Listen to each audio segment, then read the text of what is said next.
एक नया दिन और अमेरिका की ओर से भारत की एक और नई तौहीन। कुल मिलाकर यही तो देन है कॉम्प्रोमाइज प्रधानमंत्री नरेंद्र मोदी की। आज अमेरिका ने अपने सबसे पुराने कमांड यूएस पैसिफिक कमांड का नाम दोबारा से बहाल कर दिया। 2018 से चले आ रहे यूएस इंडो पैसिफिक कमांड से इंडो नाम को हटा दिया गया। यह भारत के महत्व और हमारी साख पर एक बहुत बड़ा प्रहार है। यूएस पैसिफिक कमांड की स्थापना आपको याद ही होगा 1947 में राष्ट्रपति हैरी ट्रूमन ने की थी। यह अमेरिका का सबसे पुराना और सबसे बड़ा कमांड था जो अमेरिका के पश्चिमी तट से लेकर भारत की पश्चिमी सीमा तक फैला हुआ था और इसमें 3,75,000 से ज्यादा कर्मी शामिल थे। मई 2018 में ट्रंप के पहले कार्यकाल में वहां के रक्षा सचिव जिम मैटिस ने बड़े गर्व के साथ इसे इंडो पैसिफिक कमांड नाम दिया था और उस वक्त कहा था कि हमें भारतीय महासागर, भारतीय सबकॉन्टिनेंट और खुद भारत की बढ़ती अहमियत को मानना ही होगा और इसीलिए मैं सुनिश्चित करना चाहता हूं कि यह कमांड का जो नाम है वो जमीनी हकीकत को दिखाए और इंडो नाम ऐड हुआ था। यह एक ऐसा कदम था जिसने भारत की उभरती शक्ति को स्वीकारा था और मैटिस ने उस समय बॉलीवुड से लेकर हॉलीवुड, पेंगुइन से लेकर पोलर बेयर इत्यादि की भी चर्चा करी थी।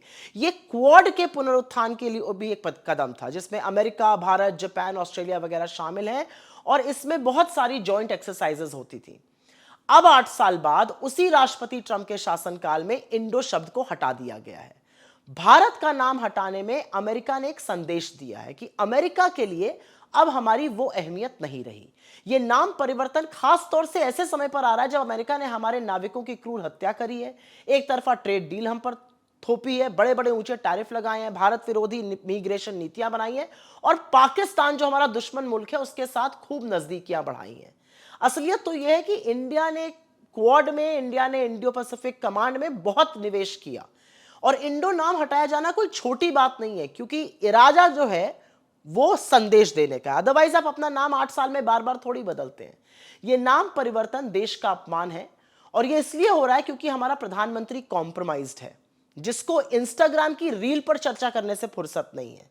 मुझे पूरा विश्वास है कि ट्रंप के साथ अपनी मीटिंग में ना तो वो क्रूर हत्याओं का मुद्दा उठा पाएंगे, ना तो वो ये बात उठा पाएंगे क्योंकि उनकी कोई ऐसी नस अमेरिका ने दबाई हुई है जिसके चलते नरेंद्र मोदी अमेरिका की गुलामी करने को मजबूर है।